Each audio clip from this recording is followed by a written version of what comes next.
Shalom, shalom. On va prendre Proverbe 3. Je vais lire jusqu'à 6. Et vous pouvez lire jusqu'à 35, hein. Mais moi, je vais lire jusqu'à 6. Confie-toi en l'Éternel de tout ton cœur et ne t'appuie pas sur ta sagesse. Reconnais dans toutes tes voies et il aplanira tes sentiers. Continuons, prenons Psaume 25, 4. Je vais lire jusqu'à 5 et vous lire jusqu'à 22.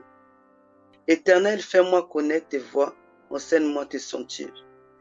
5. Conduis-moi dans ta vérité et instruis-moi, car tu es le Dieu de mon salut, tu es toujours mon espérance.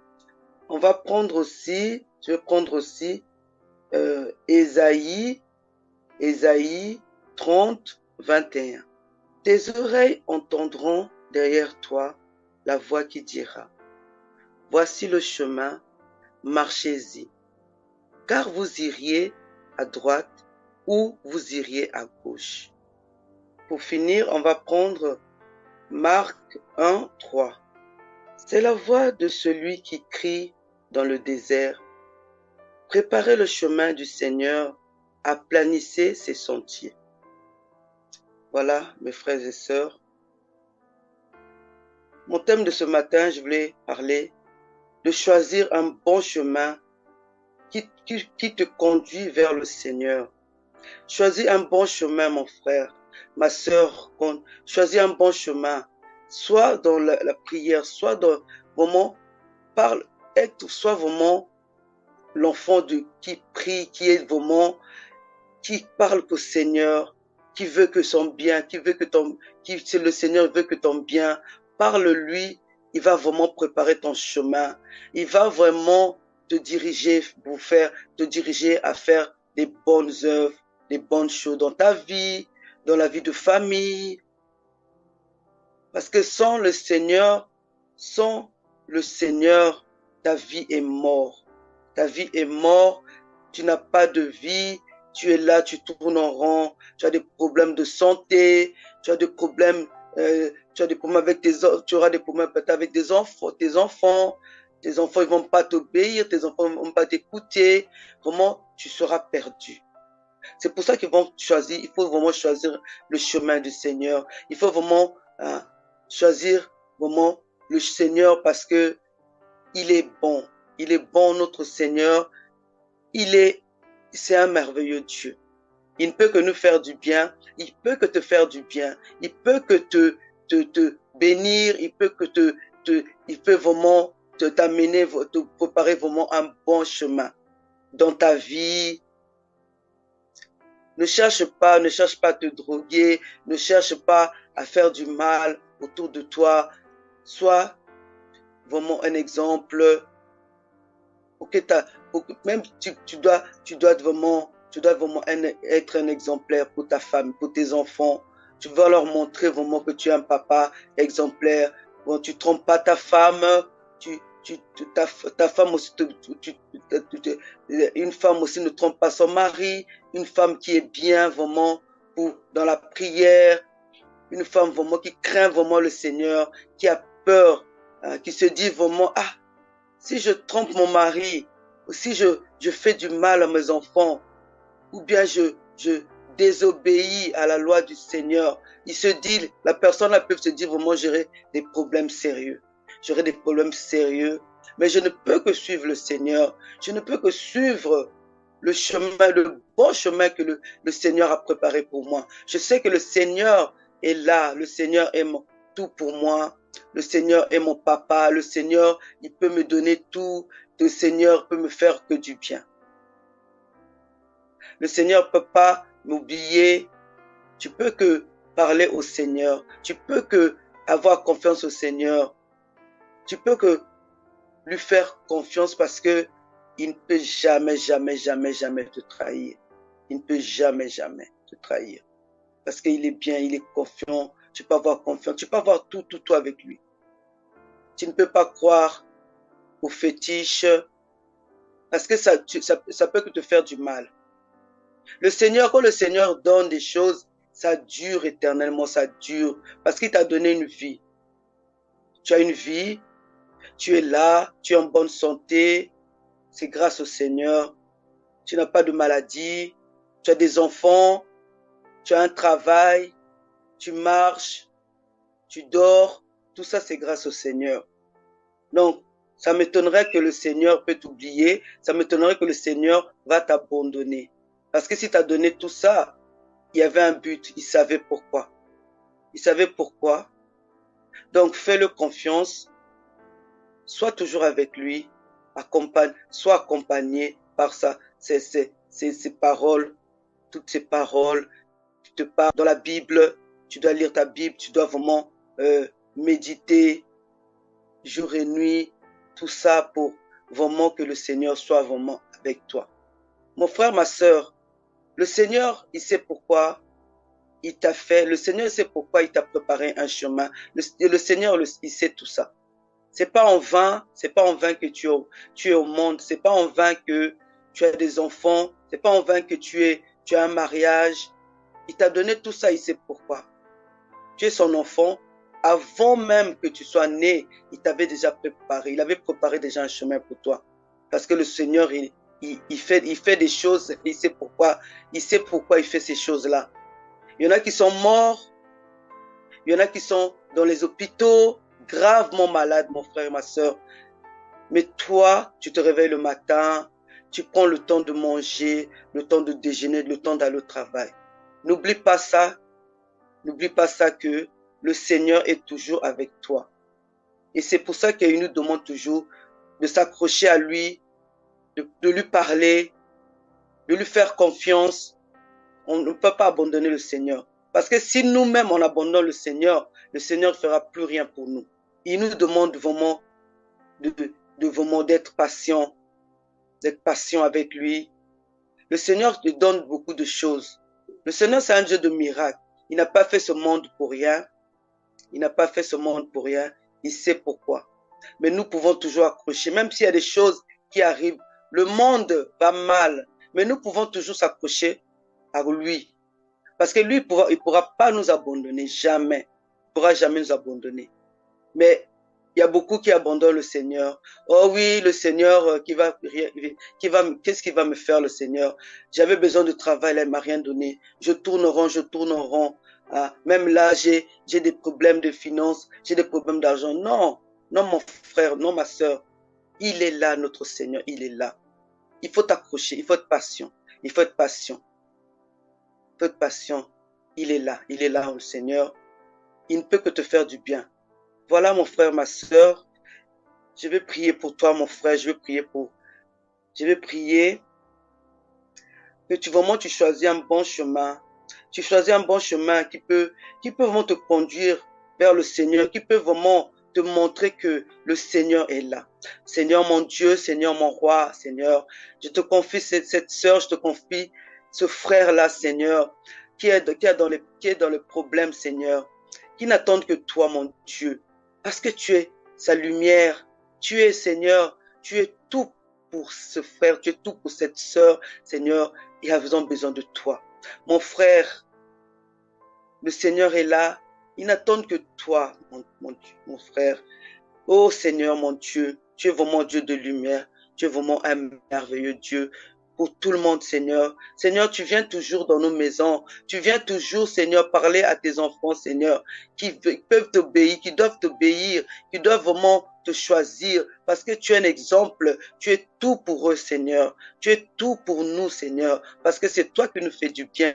Personne n'est comme toi, mon Dieu. Personne n'arrive à faire des choses comme toi. Seigneur, tu fais des miracles dans nos vies, Seigneur. De jour en jour, Seigneur, on voit ton amour, Seigneur. On voit vraiment ta bonté dans nos vies, Seigneur. Tu es vraiment un Dieu merveilleux, Papa.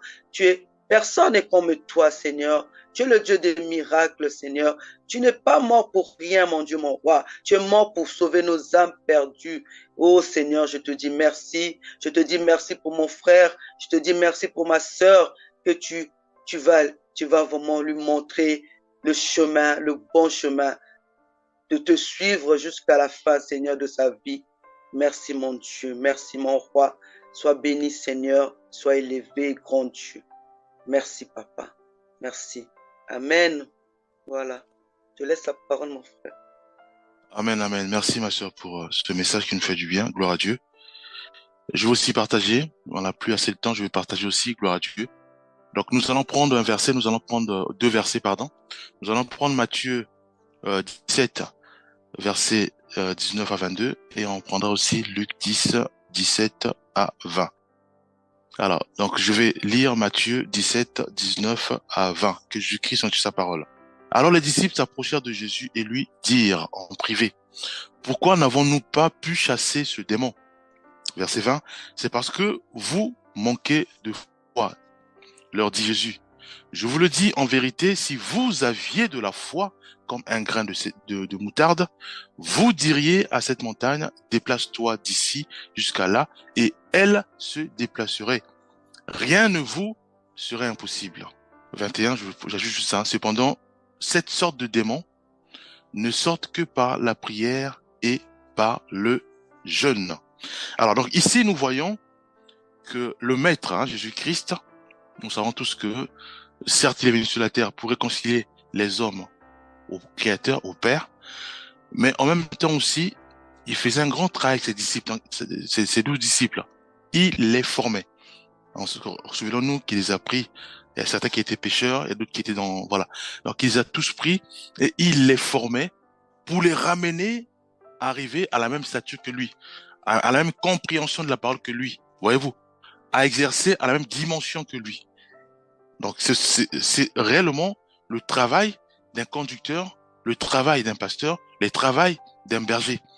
C'est de prendre une personne qui ne connaisse pas le Seigneur, ou qui vient à peine de débuter la vie chrétienne, prend cette brebis ou prend cette personne, forme cette personne pour l'emmener à atteindre la même dimension que le maître ou le guide ou le pasteur ou Christ. De toute façon, le but, c'est de ramener la personne à atteindre la même dimension que Jésus-Christ, de manière à être stable, pour ne plus être influencé par des loups, c'est-à-dire les fausses doctrines.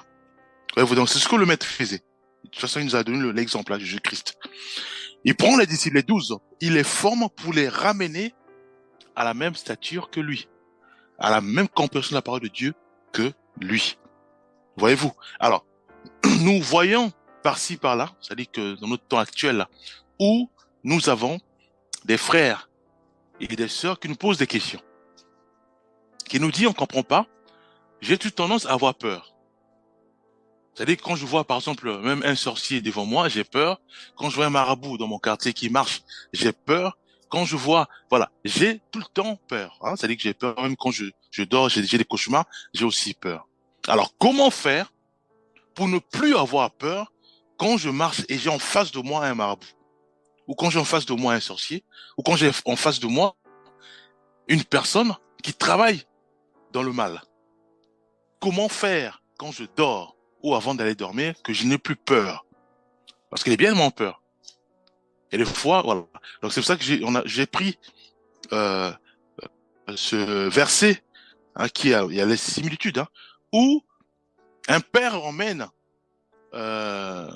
son fils qui avait la maladie d'épilepsie pour que les disciples puissent prier de manière à ce que le démon qui agitait l'enfant puisse quitter, c'est-à-dire que la maladie d'épilepsie puisse quitter le corps de l'enfant. Les disciples ont prié, mais rien ne s'est passé. Et voilà que le maître va arriver, Jésus-Christ va arriver, il va prier sur l'enfant et l'enfant va être guéri. Donc la maladie va partir. Le démon qui était attaché à la maladie d'épilepsie, le démon va partir avec sa maladie d'épilepsie. Et l'enfant va être restauré et guéri. Et à ce moment-là, les disciples vont nous poser la question de savoir, mais c'est là ce qu'on a lu. Alors les disciples s'approchèrent de Jésus et lui dirent en privé: pourquoi n'avons-nous pas pu chasser ce démon? Voilà. La question est aussi posée autrement. Comment se fait-il que j'ai toujours, malgré que je prie, malgré que je jeûne, malgré que je lis la parole de Dieu, mais j'ai toujours peur des sorciers, j'ai toujours peur des marabouts, j'ai toujours peur des gens. Quand je marche dans la rue, quand je sais que non, celui-là c'est un marabout, j'ai peur, je préfère prendre un autre chemin. Comment se fait-il que moi, enfant de Dieu, moi qui avais fait le choix de suivre Christ, mais que j'ai toujours peur. Voyez-vous? Et ici, le Seigneur, dans leur cas, le Seigneur va dire que c'est parce que vous manquez de foi. Voyez-vous? Donc, vous croyez pas que Jésus-Christ marche avec vous. Vous croyez pas que Dieu, il est avec vous. Vous croyez pas que il vous protège. Vous croyez pas que Jésus-Christ, il dort avec vous. Il veille sur vous. Il ne permettra pas qu'on puisse vous toucher. Voyez-vous? Donc, il y a la foi. Et après, un peu plus loin, il va dire, au verset 21, cependant, cette sorte de démons ne sortent que par la prière et par le jeûne. Donc, le Seigneur leur enseigne. Il leur parle de la foi. Parce qu'il est important d'avoir une foi ferme. Que quand je marche, que ce soit le marabout qui soit devant moi, ou le sorcier, ou peu importe, mais quand je marche avec Dieu qui est avec moi. Le Seigneur, le roi des rois. Lui qui me protège, lui qui veille sur moi, lui qui ne permettra pas que les sorts ou les incantations de ces agents du diable, Satan, ne puissent m'atteindre. Voyez-vous? Donc je marche avec sûreté, je marche en ayant la foi ferme, la certitude que Christ est avec moi, que Dieu marche avec moi. Voyez-vous? Et à ce moment-là, si nous n'avons pas la foi, ou que la foi est en dents de scie, donc parfois ça monte, parfois, voilà. À ce moment-là, nous devons maintenant nous approprier de la prière et le jeûne. Il dit, cependant, cette sorte de démons ne sortent que par la prière et par le jeûne. Donc on sait tous que la peur, c'est un démon qui est caché derrière. Vous nous poussez toujours à avoir peur. Peur des sorciers, peur des cauchemars et autres. À ce moment-là, prions et jeûnons. De manière à ce que ce démon-là qui est caché pour nous agiter par la peur puisse aussi quitter notre corps en emportant avec lui cette peur. Voilà nous. Donc, il est à la prière. Seigneur, délivre-moi de la peur. Seigneur, fais-moi grâce de ne plus manifester la peur. Seigneur, fais-moi grâce que je puisse avoir conscience que quand je marche, tu es avec moi, malgré que le marabout soit en face de moi ou pas, que je sais que tu es avec moi, c'est toi qui me protèges au nom de Jésus-Christ. Amen. Ce sont des genres de prières que nous devons faire. Voyons-nous. Et prenons maintenant le verset Luc 10, verset 17 à 20. Je vais lire. Ici, on est pratiquement vers la fin. C'est-à-dire que Jésus-Christ, il a fait un puissant travail qui consiste simplement à prendre les brebis, les disciples, en les formant puissamment, de manière à atteindre la même dimension que lui, de manière à être mature. C'est-à-dire que un bébé, il vient de naître, on fait en sorte que le bébé puisse devenir adulte. Donc, en formant le bébé, en lui montrant la lumière, la parole de Dieu, les orientations, de manière à ce que le bébé soit adulte et consistant. Voyez-vous, autonome. C'est ce que le maître faisait avec ses disciples. Et c'est ce que un pasteur doit faire. C'est ce que ceux et celles qui travaillent pour le Seigneur doivent faire. Et non c'est le but à atteindre. Prendre les brebis, les former, les ramener à la même stature parfaite de Christ, comme dit Éphésiens 13. Voyez-vous, ici, le maître envoie maintenant les disciples. Il les a tellement formés, maintenant il les envoie à les évangéliser. Et c'est là où maintenant ils reviennent. Nous allons lire verset 17, Luc 10, verset 17. Les 70 revinrent avec joie. Donc ça veut dire que Jésus-Christ l'a envoyé, il a formé 70 disciples et il les a envoyés. Maintenant ici, les 70 revinrent avec joie, disant, Seigneur, les démons même nous ont soumis en ton nom. Voyez-vous? Je leur dis, je voyais Satan tomber du ciel comme un éclair. Voici, je vous ai donné le pouvoir de marcher sur les serpents et les scorpions et sur toute la puissance de l'ennemi. Et rien ne pourra vous nuire. Voyez-vous? Cependant, ne vous réjouissez pas de ce que les esprits vous ont soumis, mais réjouissez-vous de ce que vos noms sont inscrits dans les cieux. Donc ici, nous voyons que le maître, il accomplit puissamment et doublement sa mission. La mission de former ceux et celles qui étaient des pêcheurs, qui connaissaient que la pêche, dans leur système de pensée, qui avaient toutes les stratégies de la pêche, et d'autres, c'était des impôts et autres. Tous, il les a pris pour les former de manière à devenir les gagnants d'âme, à évangéliser, donc à propager l'évangile de leur maître, qui est Jésus-Christ, à mettre en pratique ce qu'ils ont appris du maître. Et à ce moment-là, c'est là où Christ va leur dire que je voyais le diable tomber comme un éclair. Voyez-vous? Et c'est là où maintenant le Seigneur va leur dire maintenant, réjouissez-vous parce que vos noms sont inscrits. Parce qu'ils ont évangélisé. Parce qu'ils ont mis en pratique les enseignements du maître. Et Christ va leur dire quoi? Christ va leur dire, je vous ai donné le pouvoir de marcher sur les scorpions, mais c'est par les enseignements, par la formation. Il dit, maintenant, comme maintenant vous avez la connaissance de la parole de Dieu, comme maintenant vous avez toutes les stratégies, toutes les armes des chrétiens, comment décimer les œuvres des démons, les œuvres des sorciers marabouts, voyez-vous, par la parole de Dieu, par la foi en Christ. Et c'est là où il va dire, maintenant, je vous ai donné le pouvoir de marcher sur les serpents et sur les scorpions. Mais c'est qui les serpents, c'est qui les scorpions? Mais c'est tous ceux et celles qui travaillent pour le diable Satan. Les marabouts, les sorciers, ceux et celles qui travaillent pour les tarots, les horoscopes et autres. Il dit, et sur toute la puissance de l'ennemi. Et rien ne pourra vous nuire. Voyez-vous? Parce qu'ils ont appris du Seigneur la sanctification, la sainteté. Comment marcher dans l'intégrité, comment marcher dans la fidélité, comment marcher en ayant les regards fixés vers le maître. À ce moment-là, mes bien-aimés, mais qui peut encore nous faire peur?